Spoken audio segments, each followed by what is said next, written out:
자, 다시 이제 우리가 그 파워포인트로 가서 VOC 조사부터 시작하도록 하겠습니다. 자, VOC는 뭐라 그랬죠? 우리가 굉장히 그 용어에 일단은 익숙할 필요가 있어요. 자, VOC는 그야말로 널리 쓰이는 말이죠. Voice of Customer.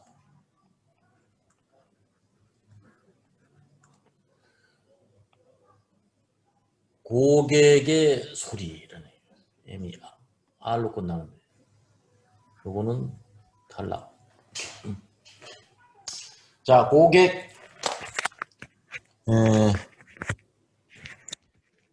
고객을 조사하는 방법은 크게 보면 대단히 능동적인 방법과 수동적인 방법이 있어요. 자, 여기서 보면 인터뷰, FGI, 서베이, 관찰, 이건 굉장히 능동적인 방식입니다. 반면에 고객 불만, 그 다음에 고객 서비스 담당자한테 들려오는 소리, 영업 담당자한테 들려오는 소리, 이거는 굉장히 수동적. 이건 듣기 싫어도 고객이 쫓아와서 하는 말을 듣는 거예요. 그 다음에 그 기존의 업체 정보라든가 산업 전문가의 정보, 그 다음에 여러 가지 2차 그 전문 잡지 같은 데서 나오는 거, 그 다음에 경쟁사 정보, 이런 것들은 굉장히 심층적으로 연구해야 조사되는 방법. 뭐 간혹가다 외부에 그 용역을 주기도 하죠. 그래서 굉장히 전문적인 자료다 이렇게 볼 수 있고요. 그 다음에 카노 분석은 시장을 전반적으로 파악하고 분석하기 위한 일환으로 사용이 되는데, 이 카노라는 사람이 만든 거예요. 카노라는 사람은 굉장히 이걸 만들고 나서 굉장히 이런 고객 조사 방법론에서 이 업계에서 굉장히 명성을 높이는 계기가 됐어요. 고객의 속성을 세 가지로 구분을 했습니다. 첫째는 딱 디멘저널, 비례 속성. 제공해주면 제공해줄수록 만족도는 향상되어 가는 이런 속성이죠.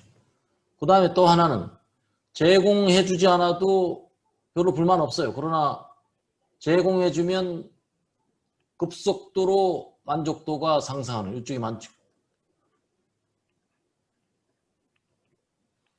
이게 뭐냐? 흥분 속성입니다. 이를테면 그 우리 스마트폰에 눈동자를 갖다 대면 홍채를 읽어서 사람을 주인을 인식하는 이런 기술. 이거 없어도 우리 별로 불만 없지 않습니까? 저는 불만 없어요. 그거 없어도. 근데 그거 있음으로 해서 그걸 또 나름대로 이렇게 굉장히 만족도가 높아지는 그런 속성일 수 있어요. 그 다음에 제공해 주지 않아도 크게 뭐 만족도가 뭐 그렇게 떨어지지 않아요. 그런데 제공해 주지 않으면 급속도로 떨어지는 이 속성이 있어요. 이게 뭐냐? 기본 속성.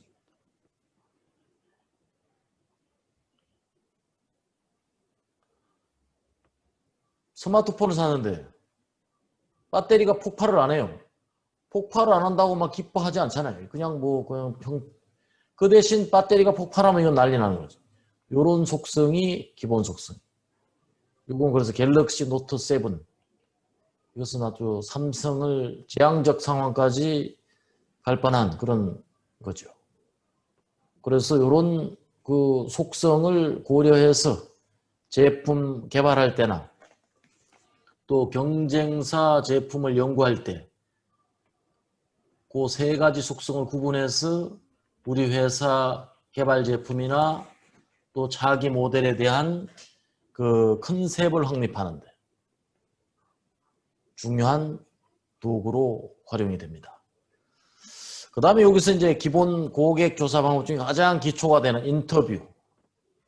인터뷰는 뭐 가서 물어보는 거예요. 그러나 이제 인터뷰를 할 때 중요한 것은 첫째, 우리가 알아야 될 게 뭐냐를 굉장히 중요시해야 돼요. 두 번째, 그래서 그 인터뷰해야 될 그 질문지를 미리 만듭니다. 이게 중요해요. 이거 없이 가가지고 닥치는 대로 질문해가지고 그건 효과가 없어요. 그래서 인터뷰에는 사전 준비가 매우 중요하다. FGI는 포커스 그룹 인터뷰입니다.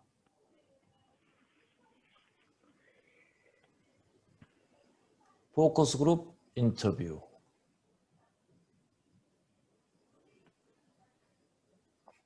그래서 표적 집단 조사 방법이라고 해요. 이를테면 자기 모델을 정하려고 하는데 자기 모델에 반영될 고객 요구사항. 그래서 세탁기를 개발하려면 제가 삼성전자 컨설팅 할 때 세탁기 개발을 위해서 그 모니터 주부 사원 10분을 초대해서 FGI를 시행했어요. 그랬더니 자기 모델에 대한 선호도를 막 조사를 했더니 처음에는 말을 안 하다가 갑자기 이제 말을 하기 시작하니까 막 엄청난 요구사항이 쏟아졌는데 벌써 이게 한 10년 됐는데 그 드럼 세탁기가 있죠. 드럼 세탁기 보면 드럼이 이렇게 꽂혀져 있죠. 드럼이. 그래서 여기 문을 열고 여기에 세탁물을 넣고 빼고 하려면 허리를 굽히고 쪼그려 앉아야 돼. 그러니까 굉장히 허리도 아프고 이거 쪼그려 앉아서 불편하다. 그러니까 이 통을 이렇게 수평으로 꽂지 말고 이렇게 대각선으로 꽂아달라는 거예요.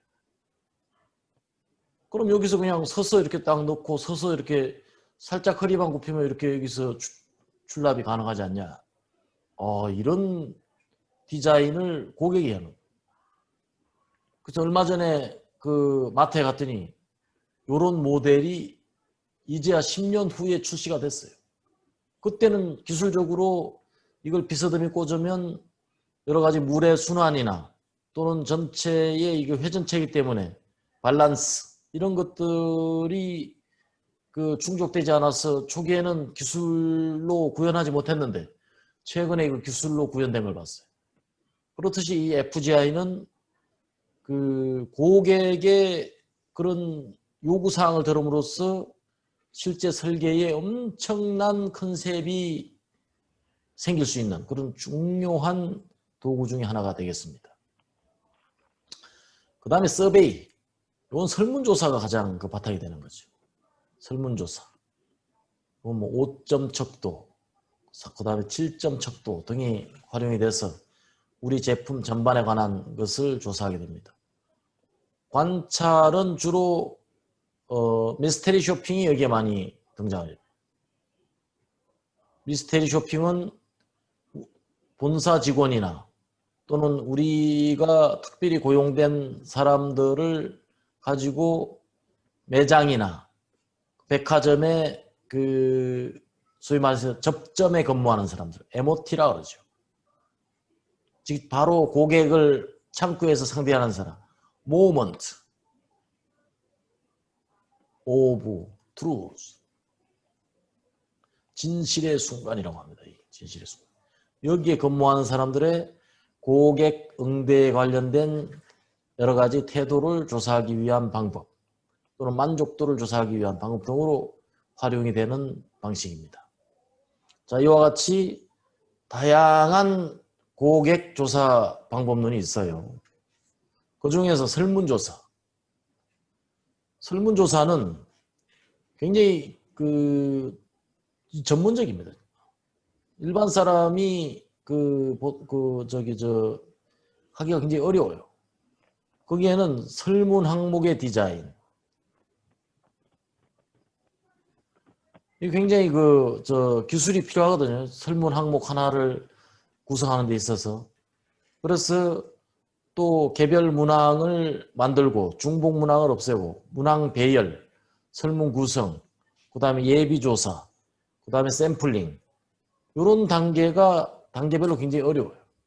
그래서 이런 설문조사에는 두 가지 오차가 있어요. 첫째는 표본 오차. 두 번째는 비표본 오차가 있습니다.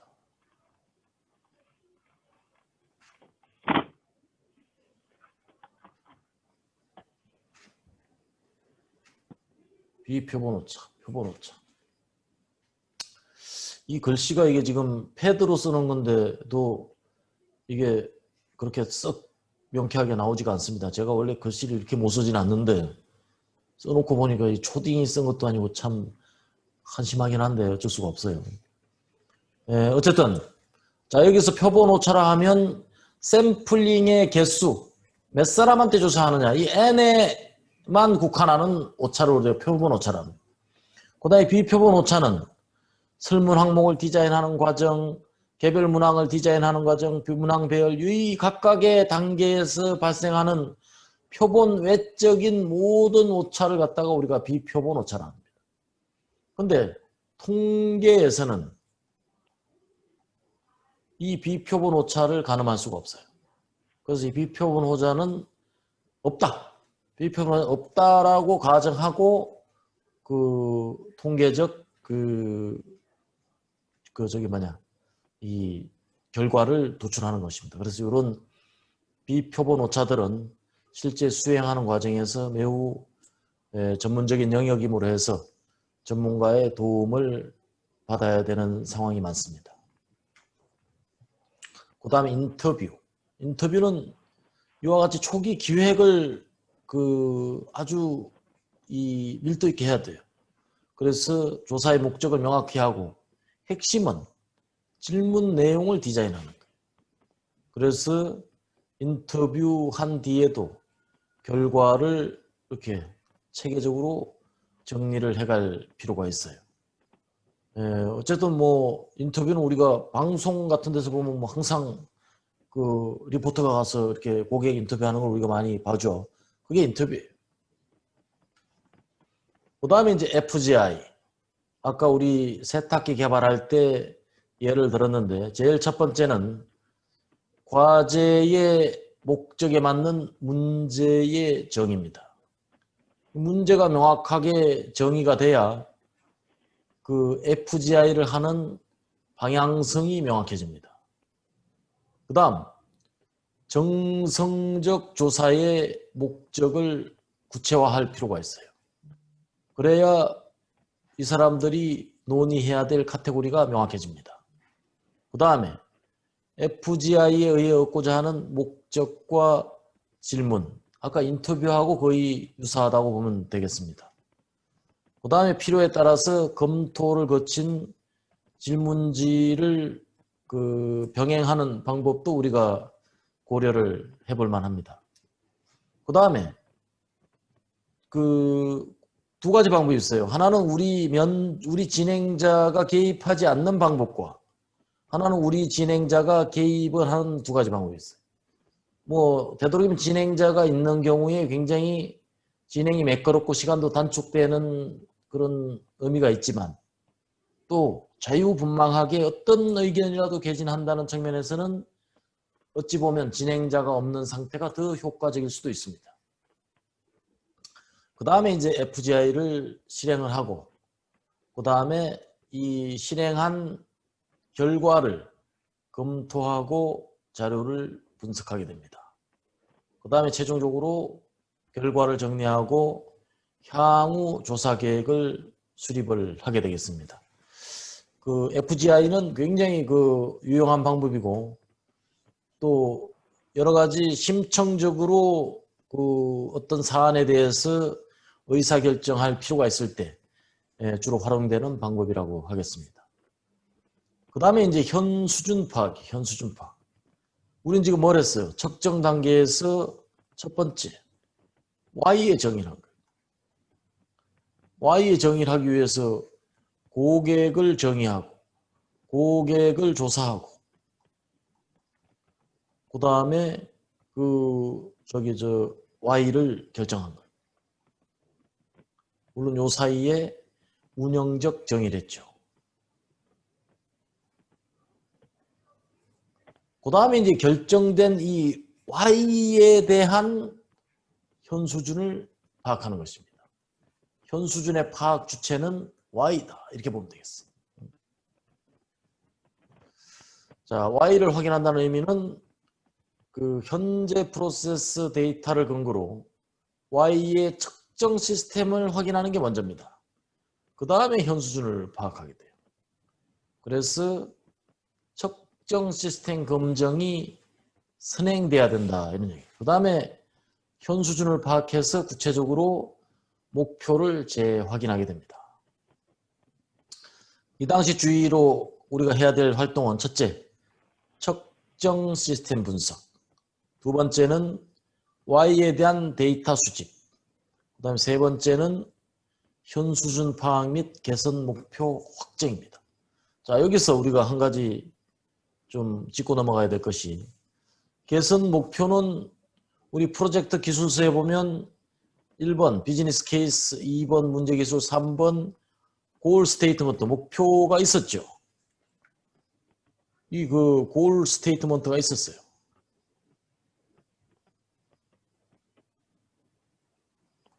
그럼 이때의 골과 이때의 개선 목표는 어떤 관계가 있느냐?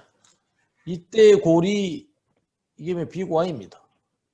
그렇다면 세부적으로 측정 가능한 Y로 Y1, Y2, Y3 이렇게 변환한 이 Y들의 또 목표가 있을 거란 말이죠. 이게 어느 수준으로 달성돼야지만이 이 Y가 달성될 것인가에 대한 통찰이 이 단계에 있어야 된다 이런 이야기입니다. 그래서 이걸 우리가 하기 위해서는 다룰 수 있는 도구가 기초 통계, 측정 시스템 분석, 뭐 게이지 R&R이라고 하죠. 게이지 R&R. 그 다음에 공정 능력 분석, 프로세스 캐파빌리티죠. 그래서 이런 도구들을 사용을 해서 게이지 R&R, 그 다음에 각각 전통적인 공정 능력 지표들이 산출이 되고 이런 것들은 시그마 수준으로 변환할 수가 있습니다. 물론 EPMO나 PPM이나 RTY로도 표현이 가능하겠습니다. 자, 이제 첫 번째 Y 현 수준 파악을 하기 위해서는 이제 우리가 데이터를 핸들링을 하게 될 텐데 그럼 일단은 데이터가 뭔가가 가장 중요합니다. 데이터, 여러분 어떻게 생각하십니까? 수치만 데이터일까요? 그렇지 않습니다. 데이터라 하면 결론을 내리는 데 있어서 근거가 될 수 있는 모든 사실을 우리가 데이터라고 합니다. 그래서 여기에는 모든 사실이 뭐가 있을까요? 첫째, 그림. 그 다음에 동영상도 데이터예요.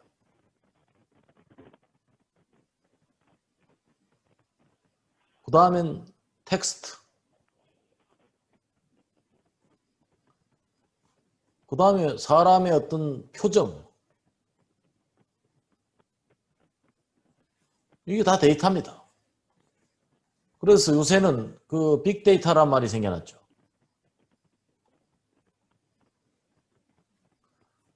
지금 네이버의 데이터의 양과 유튜브의 데이터 양을 비교했더니 그 유튜브의 데이터의 총량이 그 네이버의 데이터 양을 초과했어요.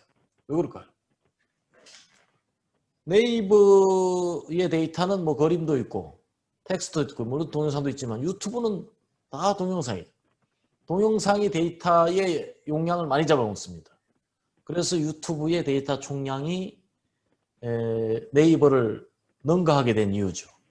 그래서 빅데이터 분석이라 하면 주로 테라바이트 이상의 데이터를 분석하는 그런 의미로 사용하는데 그 빅데이터는 두 가지가 있어요. 첫째는 데이터의 이런 그림이나 동영상이나 텍스트를 그 분석 가능한 형태로 수치화하는 과정이 기술이 필요하고 그 다음에 통계 처리하는 기술이 필요합니다. 그래서 빅데이터 분석가는 자 이런 것들을 수치화하기 위해서 이건 컴퓨터 언어를 알아야 돼요. 그래서 이거는 컴퓨터 전문가의 어떤 지식이 필요하고 통계 분석은 똑같습니다. 자, 그래서 그 우리가 이런 모든 것들을 데이터라고 하는데 이것들을 분석 가능하게 만들기 위해서는 수치화 과정이 필요합니다. 수치화 과정이 없으면 그림 자체로는 분석이 안 돼요. 물론 단편적으로는 그림을 보고 이건 뭐다 이런 해석은 되겠으나 통계적 분석은 불가합니다. 그래서 우리가 수치화를 하는 여러 가지 방법을 쓰게 되는데 이를테면 건강 상태다. 나쁘면 1점, 보통이면 2점, 좋으면 3점. 이런 경우 많이 봤죠. 또 5점 척도의 그 설문조사에서 보면 항상 3점을 기본적으로 깔고 5점을 깔고 1점을 깝니다. 그 사이에 2점, 4점을 배치하죠. 그래서 5점이 매우 만족, 1점은 매우 불만족, 3점은 보통, 4점, 2점은 그 가운데입니다. 그러니까 이게 인위적으로 이렇게 숫자를 정한 거예요. 왜 이렇게 정했겠습니까? 바로 수치화 과정이라고 보시면 되겠습니다. 그 다음에 측정 수준에 따른 정보량. 측정 수준이 높으면 높을수록 우리가 얻을 수 있는 정보량도 높아집니다. 이걸 그림으로 그리면 이쪽이 측정 수준.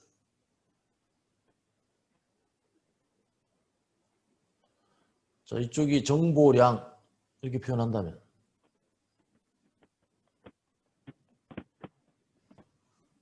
이런 관계에 있습니다. 그럼 측정 수준이라는 게 뭐냐? 측정 수준이 이렇게 갈수록 측정 수준이 높은 겁니다. 자, 제일 첫 번째 명목 척도, 그 다음에 두 번째는 서열 척도, 세 번째는 등간 척도, 네 번째는 비율 척도인데 위로 올라갈수록 측정 수준이 높은 거예요. 그러니까 어떻게 되겠어요? 우리가 얻을 수 있는 정보량도 당연히 높아지는 것입니다. 그래서 정보량이 높다, 낮다는 이 측정 수준에 따라서 결정이 되겠습니다. 그럼 각각 명목 척도, 서열 척도, 등간 척도, 비율 척도가 뭐냐? 다음 장에서 보도록 하죠. 첫째, 명목 척도는 의미가 없는 거예요. 숫자가. 주민등록번호, 주민등록번호가 높다고 나이가 많은가요? 주민등록번호가 낮다고 그 돈이 없나요?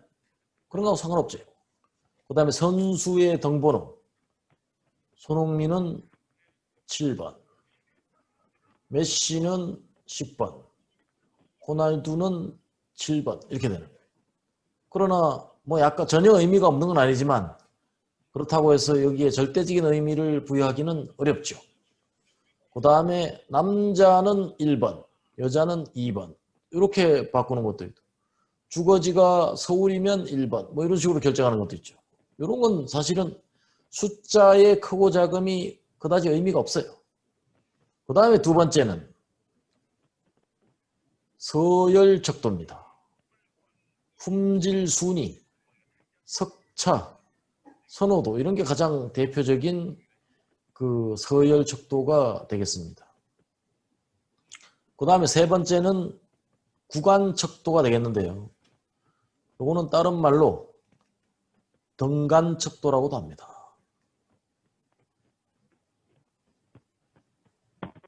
등간 척도. 등간 척도의 대표적인 것은 아까 말했던 5, 4, 3, 2, 1. 이걸 갖다가 우리가 그 등간 척도라고 하는데 실제로는 매우 만족과 요 5칸으로 정해지죠.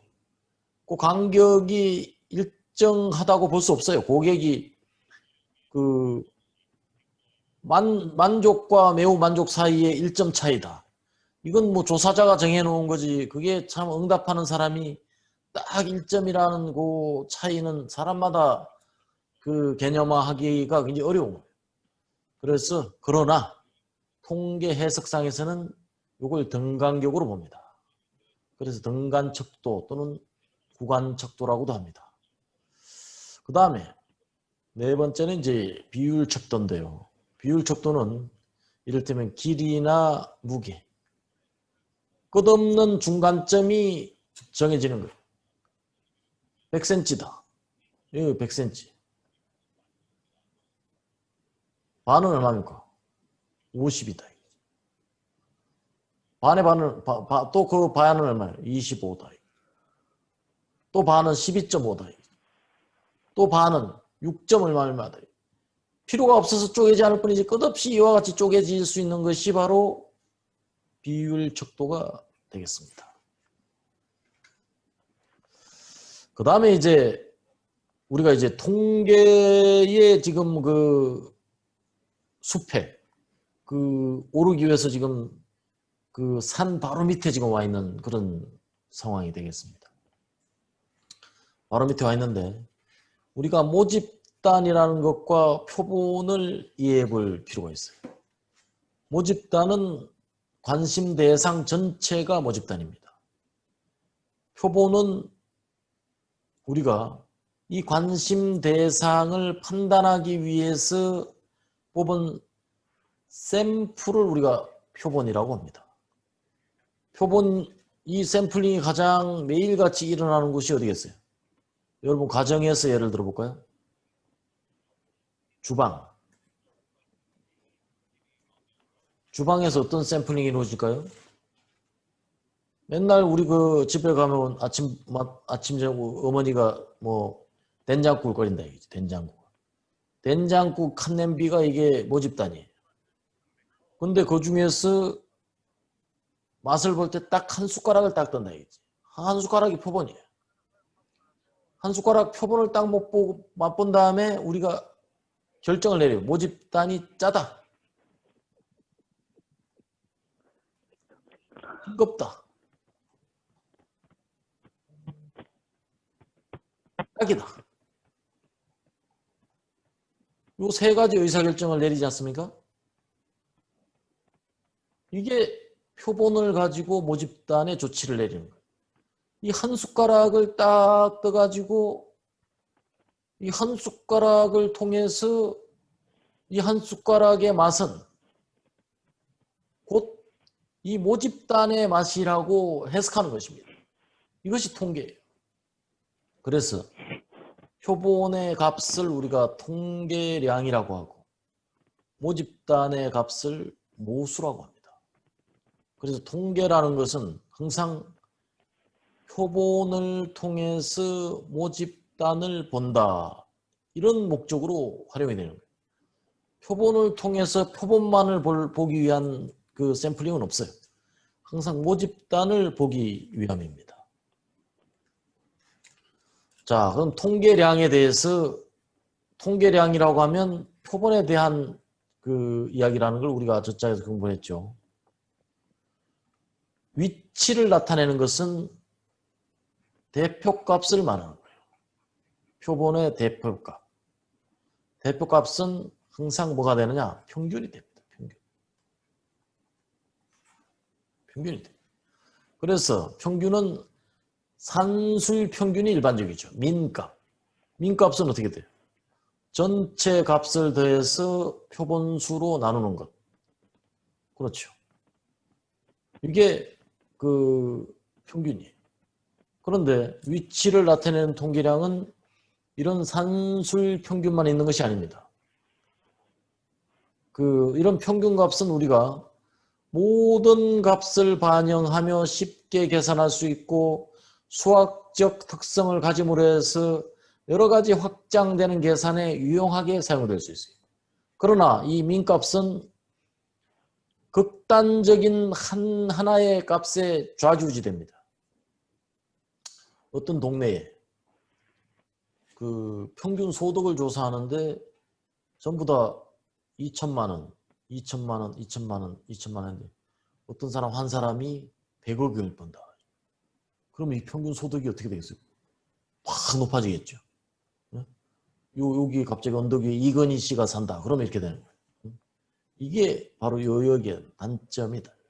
이러한 단점을 보완하기 위해서 우리는 위치를 나타내는 통계량으로서 평균값을 사용하기도 하고 최빈수를 사용하기도 합니다. 최빈수는 뭐냐면 빈도가 가장 많은 값. 이것이 최빈수입니다. 그다음에 중앙값은 이건 메디안이에요. 메디안. 데이터를 낮은 것부터 높은 순위로 쭉 늘어놓습니다. 쭉 늘어놓고 번호를 매겨요. 1번부터 n번까지. 그럼 그 가운데 2분의 n 되는 그 숫자가 바로 중위수입니다. 즉 메디안이라고 하죠. 그럼 이게 그 짝수면 어떻게 되냐? 짝수면 두 개를 가운데 두 개를 더해서 나누기 2를 해주면 됩니다. 이게 중위수예요. 그래서 통상 이 평균값과 중앙값과 최빈수는 꼬리가 왼쪽으로 이렇게 형성된 그 데이터에서는 평균값이 가장 적고 중앙값이 그 다음 최빈수가 가장 오른쪽에 있습니다. 반대의 경우는 최빈수, 중앙값, 평균값 순으로 바뀌어져요. 그래서 뭐 이걸 뭐 꼭 기억할 필요는 없고 이런 원리가 된다 이런 이야기죠. 그 다음에 3포를 나타내는 통계량입니다. 3포는 데이터가 얼마나 이렇게 퍼져 있는가를 나타내는 거예요. 그래서 이거하고 두 개를 비교하면 이게 A고 이게 B다. 그러면 어떻게 되죠? 3포는 B가 A보다 크다. 이렇게 되는 거예요. 3포는. 그렇게 되죠.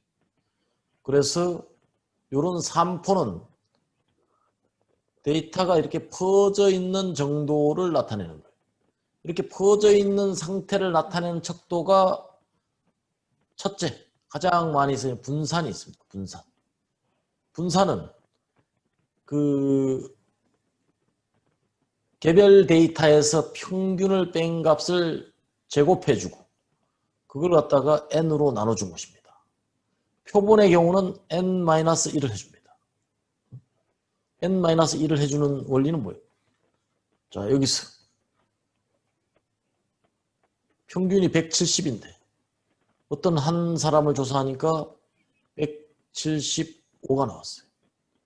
또 한 사람을 조사해 170을 나왔어요. 또 한 사람을 조사했더니 165를 나눴어요. 그러면 이게 평균에서 떨어져 있는 평균 거리가 얼마냐? 그럼 어떻게? 여기서 175 빼기 평균은 170 이런 게 하나 있고 그 다음에 170 빼기 170 이게 하나 있고 그 다음에 165 빼기 170 이게 하나 있고 이건 플러스 5고 이건 0이고 이건 마이너스 5예요. 그럼 평균에서 떨어져 있는 거리는 5가 타당한 거죠. 요거는 0이니까. 그래서 여기 n-1이 나온 이유는 평균에서 하나 잡아먹으니까 샘플은 n-1을 빼주는 겁니다. 이거는 데이터가 샘플은 몇 개가 안 돼요. 샘플은 뭐 10개면 그 중에서 한 개를 빼서 sin-1 이렇게 되는 거죠. 왜냐? 평균에서 하나 잡아먹었다고 보는 겁니다. 자, 그런 차원으로 이해를 해주면 되겠고요. 자, 그럼 왜 이렇게 제곱을 해주느냐? 제곱을 안 해주면 어떻게 되겠어요? 시그마를 해주면 0이 되죠. 0을 가지고는 아무 계산도 안 돼. 그렇기 때문에 수학적으로 계산이 가능한 척도로 바꿔주기 위해서 제곱한 값을 사용하고 표준 편차는 그 제곱한 값을 루트를 씌워주는 것입니다. 그럼으로써 그 수치가 탄생되는 그런 의미를 가지고 요 값은 그 절대편차는 뭐예요? 175면 플러스 5. 그 다음에 여기 165 마이너스 5. 요런 절대값을 다 더해서 n-1로 나눠주는 것. 요 값하고 같은 개념입니다. 그래서 평균에서 개별적인 데이터들이 떨어져 있는 거리가 얼마인가라는 그 질문에 대답하기 위해서 이런 기초 통계를 우리가 사용을 하게 되겠습니다. 자, 예제 3-1번을 한번 살펴보고 오늘 수업을 마치도록 하겠습니다. 자, 미니 탭으로 예제 3-1번을 한번 열어보시기 바랍니다.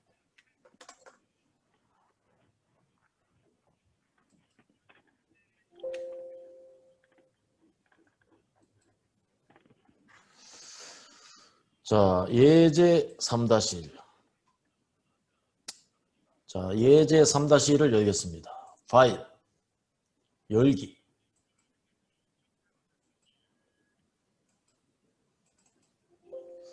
예제 3-1을 열겠습니다.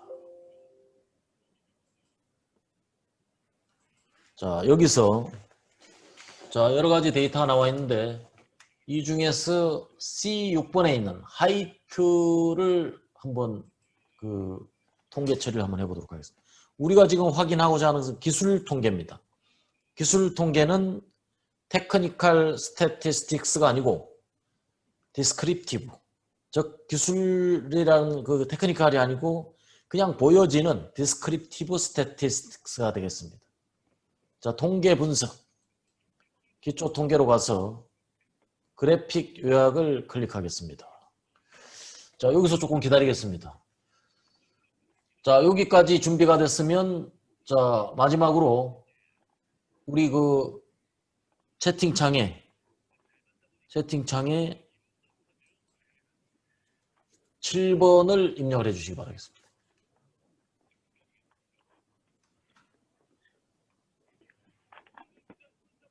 오케이. 7번 쭉 들어왔어요. 자, 그래픽 요약을 클릭합니다. 그래픽 요약을 클릭하고 변수는 C6번에 있는 하이트를 더블 클릭합니다. 자, 확인하겠습니다.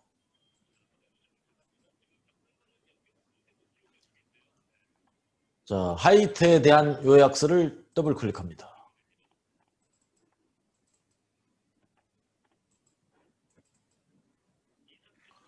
자, 이와 같이 나왔는데요. 자, 이 데이터를 우리가 살펴보면 자, 첫 번째 우리가 여기서 살펴봐야 될 것이 A 제곱 값이 나오고 여기에 P 값이 나옵니다. 요 값이 뭐냐? 정규 분포를 나타내는 정규 분포를 검증하는 수치입니다.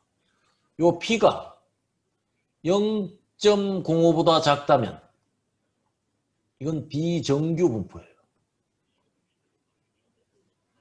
P가 0.05보다 크다면 이것은 정규 분포입니다. 같거나 크다면. 자, 이렇게 해석하면 되겠어요. 자, 그 다음에 평균이 나옵니다. 그 다음 표준 편차가 나오고 그 다음에 여기서 중요한 게 이제 분산이에요. 분산 값이 나오고 그 다음에 여기 외도가 나오는데 외도는 뭐냐?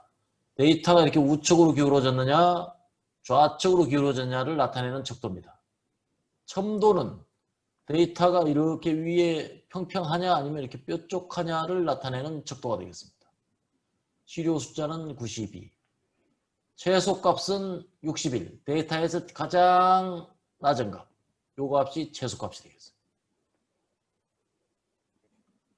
그 다음에 1사분위수는 데이터의 25% 되는 지점의 수치가 요 1사분위수고 박스 플래시 시작되는 여기가 25%예요.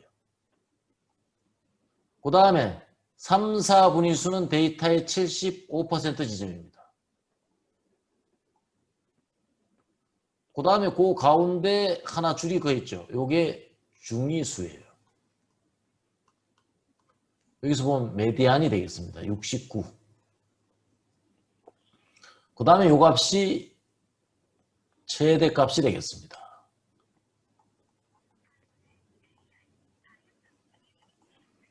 최대값은 여기에서 지금 75가 나왔죠. 자, 여기까지가 여기 평균에서부터 최대값까지가 요게 기술통계.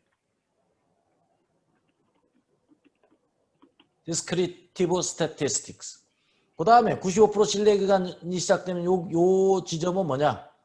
요거는 Inference Statistics, 추정 통계가 되겠습니다. 요건 추정 통계다. 이미 그 구간 추정을 하고 있다 이런 얘기죠. 추정 통계는 두 가지가 있어요. 점 추정이 있고 구간 추정이 있는데 지금 95% 신뢰 구간이 나왔다는 것은 구간 추정에 해당이 됩니다. 그 다음에 통계 중에서 앤더슨 달링의 정규성 검정은 요거는 가설 검정이 되겠습니다.